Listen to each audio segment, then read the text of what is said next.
uno cuando ve lo que pasa en Venezuela y analiza los resultados, quien es inexperto dice, claramente hubo fraude. Uno que ya estudia la situación sabe por qué. Pero para el que no entiende muy bien por qué dicen que hubo fraude, me gustaría que expliques por qué en Venezuela las elecciones, o el resultado, no las elecciones, sino el resultado que dice la CNE, es un fraude o es mentira. A mí me gusta usar la explicación que nos da normalmente nuestro enlace electoral acá en Argentina, que es de Dani Ramírez, que es del Partido Acción Democrática, que él dice que hubo 2 periodos de fraude. El primero fue un prefraude con la inscripción. En el exterior excluyeron alrededor de 4 millones de personas para poder inscribirse. O sea, ya con eso sacaste a 4 millones de personas del padrón. O sea, son 4 millones de votos que no pudieron concretarse porque el chavismo decidió que los que estamos en el exterior no podíamos inscribirnos. Y después vino una segunda etapa, que fue la etapa ya en lo interno en Venezuela.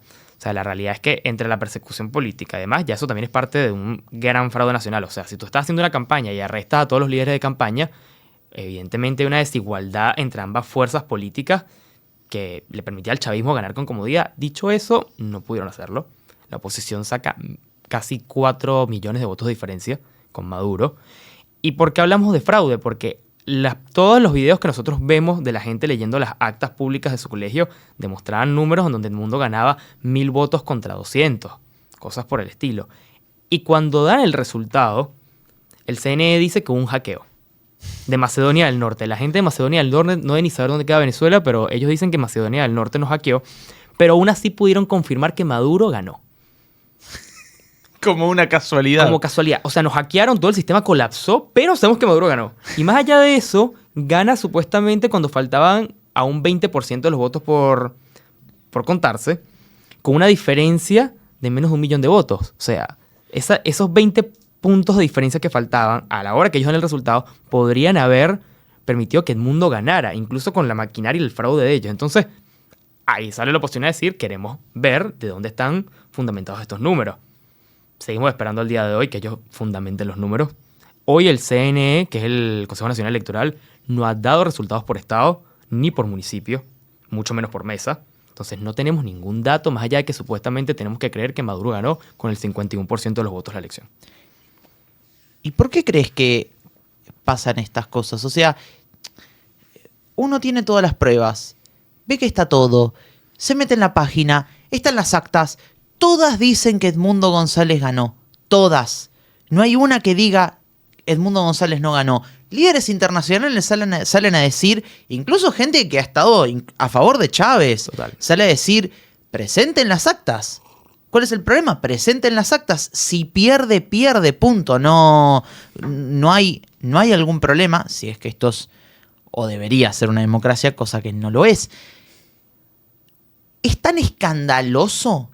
O sea, ¿realmente estamos frente al episodio de fraude más grande de la historia de Venezuela? Lo hago viendo una comparativa de lo que pasó con Capriles.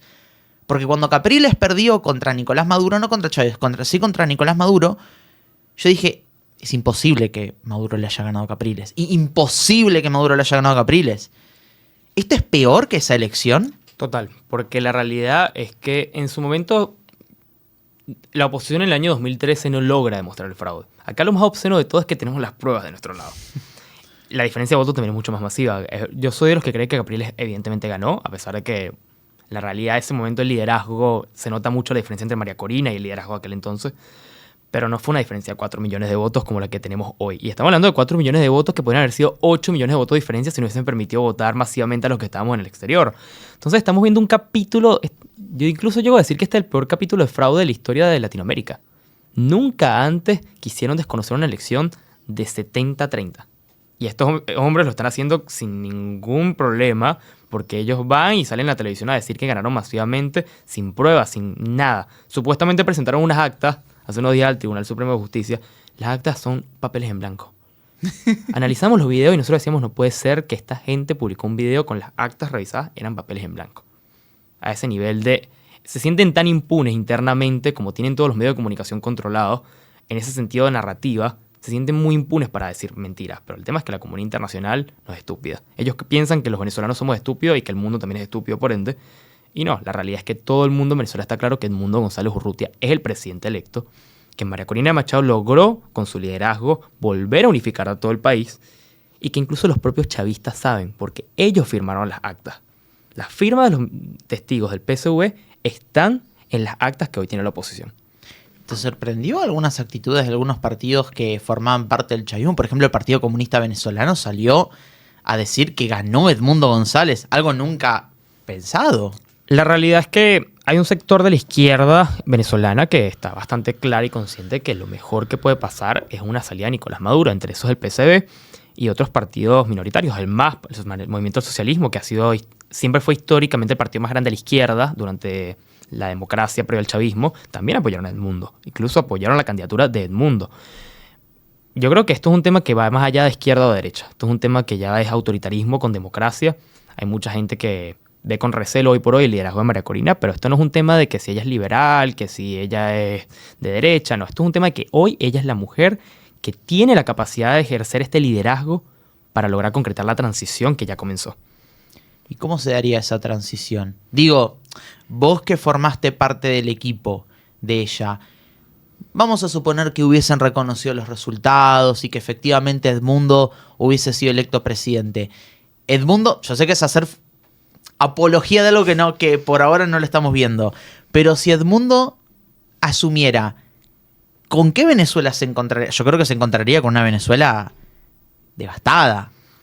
Total, Venezuela está devastada en este momento. La realidad es que la economía es un desastre. Políticamente el país sufre una crisis demográfica enorme. Se fueron casi 8 millones de personas.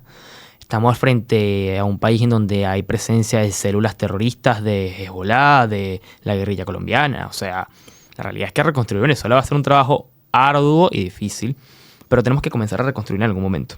Y por eso es tan importante la victoria de Edmundo en estas elecciones, porque la realidad es que Venezuela parecía ser un país que ya estaba perdido y que mucha gente pensó que el país nunca se iba a volver a levantar.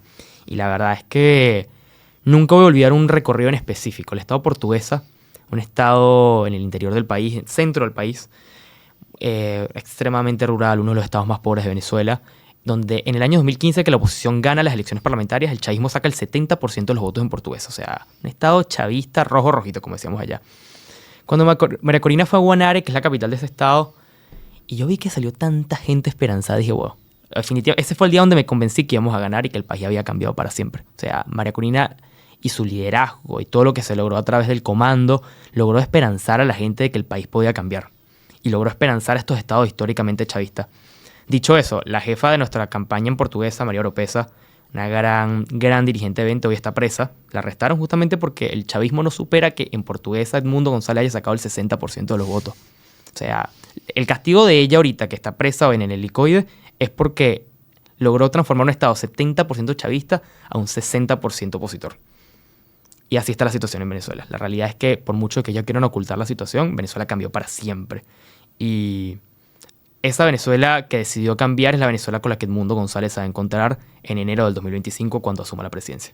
¿Vos estás muy convencido de que Edmundo va a asumir la presidencia? Yo sí creo, cuando María Corina nos lo dijo hace unos días en varias reuniones y demás, o sea, nuestra jefa de campaña que en Argentina, Adriana Flores, siempre ha sido muy clara, o sea, lo que diga la jefa. O sea, acá sí funciona eso, o sea, este partido son puras jefas mujeres, como te podrás dar cuenta, pero la realidad es la siguiente, o sea, Adri cuando lo explica en medios y demás me encanta cómo lo hace porque es como, ¿cómo no vamos a confiar en María Corina si siempre ha demostrado estar a la altura de las circunstancias? Y en estas circunstancias tan rudas, tan difíciles, como es el desconocimiento del resultado verdadero, como es la represión, ella ha logrado demostrar que siempre está un paso adelante del chavismo. Porque vamos a desconfiar ahora. Si esa mujer dice que Edmundo es el presidente en enero, es porque tenemos las herramientas para generar el camino de la transición que permita que esta gente negocie su salida, porque esa es la realidad. Lo más conveniente para todos nosotros en este momento es que Nicolás Maduro acepte que lo mejor que puede hacer es sentarse con María Corina y Edmundo y negociar su salida. Te quiero retrucar un poco, pero aclaro que no es una cuestión de no, chicanear, sino por una cuestión de debatir un poco, porque vos dijiste lo mejor que puede hacer Nicolás Maduro es negociar su salida. Es que, ¿sabés qué lo que pasa? Yo siento que Maduro no es Chávez. Yo siento que Chávez, capaz porque era más carismático, capaz por su capacidad, capaz por su pragmatismo, por su capacidad de convencimiento, yo siento que se hubiera dado cuenta. siendo o no democrático, yo creo que la dictadura en Venezuela comenzó, pero esto ya es una opinión mía, yo creo que la dictadura en Venezuela comenzó cuando Chávez, los dos éramos muy chicos, yo lo leí en libros o en internet, cuando Chávez desconoció los resultados del primer referéndum que le hicieron de reelección indefinida. Que perdió y declaró el decretazo. Eso, a partir de ahí yo creo. Pero yo creo que aún así, él se hubiera ido o hubiera negociado bien su salida. Yo creo que yo veo en Nicolás Maduro a alguien que está completamente obsesionado por el poder. O sea, alguien que nunca... si a mí me preguntan quién es la persona que más obsesionada está con el poder a nivel mundial, y yo diría Nicolás Maduro. Porque Maduro ve el poder como su único método de supervivencia. La verdad, creo que el lenguaje corporal de Maduro el día que gana supuestamente las elecciones, era un hombre que estaba como acabado. O sea, yo veía a Maduro y decía, tipo, esto no es el chavismo normalmente cuando gana elecciones. El chavismo ganaba elecciones y era una fiesta de 3 días en la sede, en Palacio de Miraflores se convertía en una fiesta de 3 días. Acá era una actitud como cansada de el que sabía que había perdido una elección y se la estaba robando. Y la misma actitud se dio al día siguiente cuando el CNE de manera apresurada lo decreta presidente. Porque la realidad es que el CNE al día siguiente de la elección lo confirma como presidente electo, cosa que nunca había pasado en la historia de Venezuela. Que el ente electoral declaró un presidente electo sin hacer una sola revisión de actas. Más allá de todo eso, María Corina siempre ha sido muy clara. Acá nadie se chupa el dedo. Acá nadie es chiquito, acá nadie está jugando a los carritos, como diría ella. Nosotros tenemos que generar los mecanismos que obliguen a Maduro a sentarse en una mesa y a negociar. Y esos mecanismos, el primer mecanismo justamente es demostrar que hizo fraude. El segundo mecanismo es seguir demostrándole a la comunidad internacional que nosotros estamos dispuestos a seguir presionando para que se reconozca el verdadero resultado. Las manifestaciones que hubo este sábado pasado fueron increíbles. La realidad es que en Bogotá salieron miles de venezolanos, lo mismo en todo Brasil. Y bueno, acá en Argentina tuvimos 25.000 personas en Buenos Aires. Entonces, estamos demostrándole al mundo que los venezolanos no nos vamos a quedar de brazos cruzados y que no piensen que nos vamos a quedar tan tranquilos si ellos planean reconocer a Nicolás Maduro por 6 años más. ¿Vos pudiste votar? Yo pude votar, fui uno de los pocos afortunados acá en Argentina. Hubo mucha gente, leí que el día de las elecciones hubo mucha gente que se quedó sin votar y que se quedó afuera de la embajada, ¿puede ser? La realidad es que la embajadora en su momento acá es una funcionaria, fue gobernadora incluso en Venezuela. Es una persona muy chavista, una persona que no respeta en lo más mínimo lo que puede hacer la vida diplomática.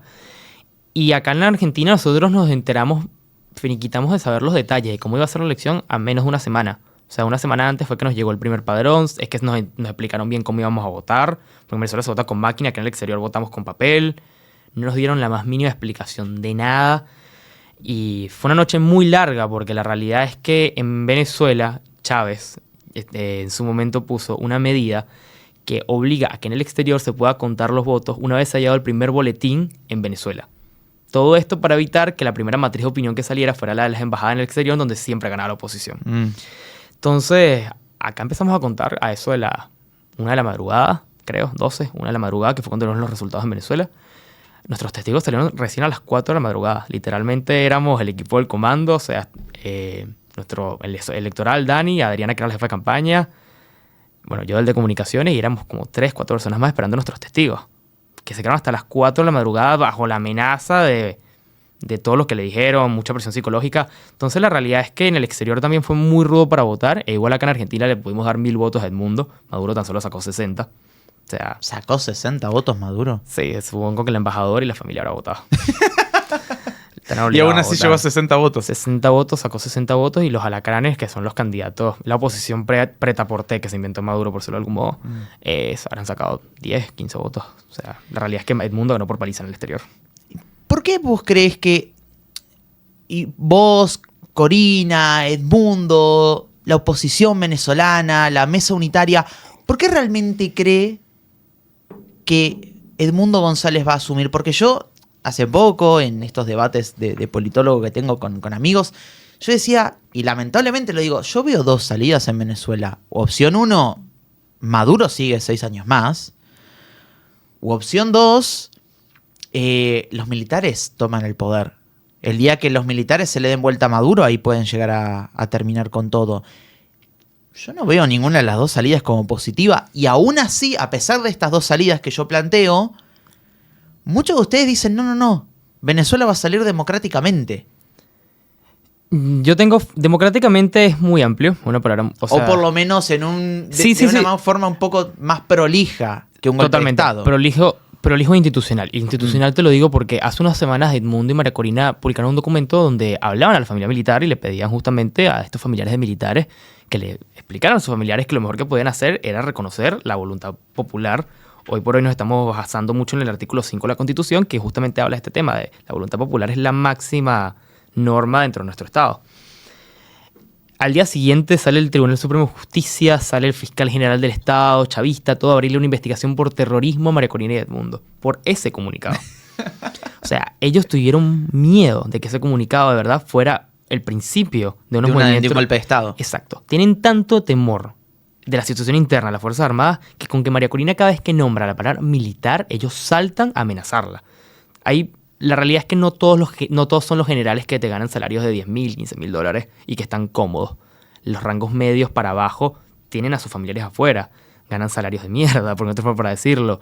Tienen la constante presión de incluso de agentes del G2 cubano y demás. O sea, del coronel para abajo no están felices del todo con Nicolás Maduro. Decir que toda la Fuerza Armada es chavista es un error de análisis que hacen muchos politólogos y que hoy por hoy hay que entregar los mecanismos para que ellos cumplan su deber constitucional. Acá no estamos hablando de golpe de Estado, es reconocer su deber constitucional de reconocer la voluntad general de Venezuela, que es que Edmundo González Urrutia es el presidente electo de la República. ¿No los ves a las Fuerzas Armadas dándose vuelta y diciendo, bueno, Nicolás, hasta acá llegaste?